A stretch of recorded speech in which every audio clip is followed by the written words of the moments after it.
maybe like you, I have a pile of black shirts, and I said, "What shirt should I wear for the podcast?" They said, "Whatever the next black shirt that cycles to the top." It happened to be this one, so probably because I just came home and emptied my suitcase from Europe. So here it is. But shameless plug for love it. Yeah, so I was introduced to these guys through Opus, who plays drums in Dead by Wednesday. Hits me, I guess, earlier this year, maybe January. Said, "Hey, meet Guilherme." He was in Entombed, AD. His singer Lars just died from cancer. Kind of what is he? Kind of wrote a new song, thinking about rebooting. Drummer Mihal, I'm sorry to interrupt. These guys are in Poland.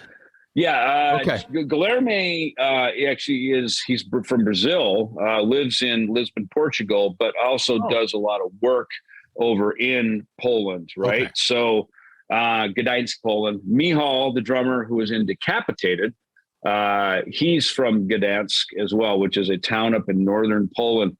In fact, the Germans call Gdańsk Danzig. Like that's I guess the German word for the town. So bitchin' little town. Like cool. I've been to some of the cities, of course, in Poland. Not that one. It is super hip. Very, very cool. I mean, it's like on the water, then the little taxis come over from Sweden. I mean, that's how close it is to that whole little area up there. So a little cold, not gonna lie. It was a little chilly up there. But so they sent me the track. I said, sure. Plugged in, played bass to it. Very clever, very charismatic. Guilherme, the writer, the singer, guitar player. And, you would get this, when you play with guys like I had, obviously at Megadeth for many years, there's a certain, me and Dave can almost finish each other's sentences of like where a riff or a thing's going to go, right? Now you play with some new guys, new sound, new fingerings, new tunings. It's a new world, right? And I did that with F5 even, back in the 2000s. It's like these guys were younger than me. They were doing the drop C sharp, drop D tuning thing. And so all of a sudden I was like, man, I've been old school. I've been in A440, Iron Maiden tuning my whole career. Now getting hip to like how younger people are hearing and creating music, often inspired by the likes of Megadeth and Dangerous Toys and Watchtower, and Metallica. You're taking that inspiration and doing something new with it. So I've been through this process before, and it's good to squeeze your brain into a different place. And so that was where this started. I went to Europe in April, and I called Guilherme when I got there, and I said, hey, man, we're talking about doing a video for this song in the Hall of the Hanging Serpent and Serpents. And I said, we're kind of post-COVID. We're done doing these bedroom playthrough videos and the Foursquare iPhone Zoom thing, right? So I said, why don't you just fly over there, to Gdańsk and let's do it. And man, he put the whole thing together. He called the guy. It was done. And he is a man on a mission, and he's got great leadership skills. He's got good instincts into this kind of music, the death metal stuff. Mm-hmm. And I realized, death metal is to today's young, heavy metal fan what thrash was back in the 80s when we were doing thrash. And so it's exciting to be, because thrash melds well with it, but it's not the same style. But it's cool to kind of be reinvented into a new, very hip current style of music. And so we continued writing. And I just, when I came home from Europe, we were in Germany, south of Frankfurt, a little town called Seeheim up in the hills. Producer Christian Cole, who does like Powerwolf and Aborted, a lot of these kind of, those type of bands. He came on board to finish the record, produce it. He's going to mix it here shortly. And we signed a deal with Napalm, and, on it goes. So, it's really cool. So between Ellefson-Soto, which is kind of like a good straight up power metal, mainstream metal, this certainly being European death metal.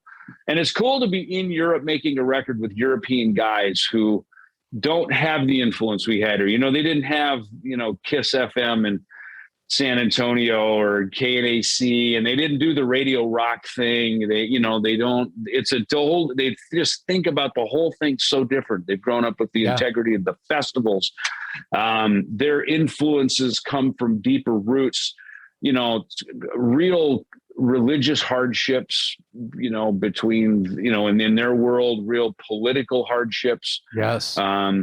You realize some of their political hardships is with the country next door, which would be like me being in Arizona having a war with New Mexico. You know what I mean? Like, that's how close they're, that border is, where shit's going down. And so we take it for granted. The United States is this big land and we all get along, we move around.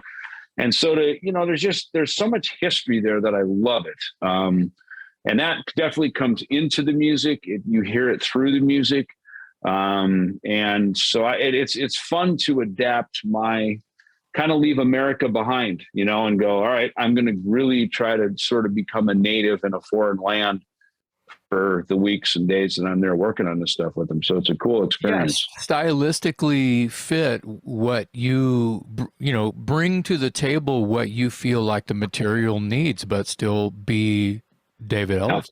Yeah. Yeah. I got to say that I think In the Halls of the Hanging Serpent is one of the most metal titles I've ever heard. I read that on the page and I thought, oh my God, I don't think I've read anything heavier sounding than that. That is just rad. That sounds really thank you. I appreciate it. Yeah, and it's heartfelt, man. And you're right. It's one of these moments where, and these guys are real dudes. I mean, these are, Entombed, Decapitated. I mean, these are the real guys in that world. And same with Christian, the producer. I mean, he, was able to take great melodic sensibilities. I'm singing lead on the record. Guilherme is the singer, but it's interesting because, being Brazilian, and it really hits me because it's just like Max Cavalera.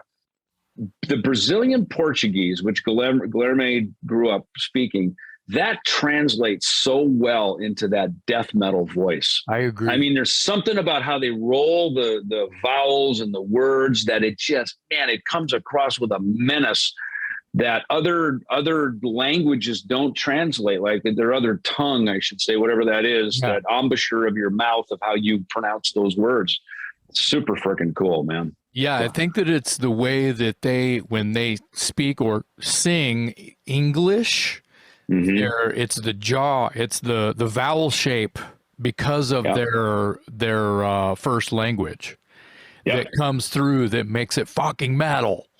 Yeah, 100%. I mean, I really, again, having worked with Max on a couple Soulfly records and touring with him and, being there and then now with Guilherme, I'm like, fuck, dude, it's familiar because of the Max thing. Yeah. So it's comfortable, but obviously Guilherme, he's again, growing up with Dave, he had good instincts with Megadeth, and I always trusted and referred to his instincts on what their kind of right or wrong move was to make. And, his instincts were usually pretty right, and so the same thing with this group is I trust him, when he's got a vision of something and we all contribute, we all collaborate. I got a few, things I brought in that they really liked. So it's nice that it's a group record for sure, but I defer to him as kind of the leader de facto. Cause again, the guy that has the instinct, I always go with that guy, and you've been that guy in your bands, Are we going to get any tours out of Dieth or Ellefson-Soto? Dieth for sure. The record, we're probably looking at June next year, 23. So we just have an agent that came on board. We've got dates already starting to come on the books. So yeah, for sure. And that'll be Europe, probably South America. America's hard, man. I mean, again, we're doing this Kings of Thrash thing this next week, and everything you do, you start from scratch. You know what I mean? So, we're doing West Coast dates, which are tough because the distances, you have to be on a bus or something. So, I guess if you live in New Jersey, you can probably play like 15 shows in about a car drive, an hour away, right? Yeah. Well, it's like Texas. You could stay on tour in Texas for a week. Yeah, right. Totally. No, 100%. Houston, Dallas, Corpus Christi, Austin, El Paso's fucking far, but that's a 2-day drive. Yeah. Right. Another time and every day you're on the road, you're spending money and, you're trying to earn money and stuff. So, there's all that stuff that comes in, but I think stylistically, musically, this connects so well over there. You know, again, you don't have to go, well, it's the single for radio. You don't have to do any of that shit, man. It's fucking heavy metal. It's hard and heavy. And so it's just great to do that.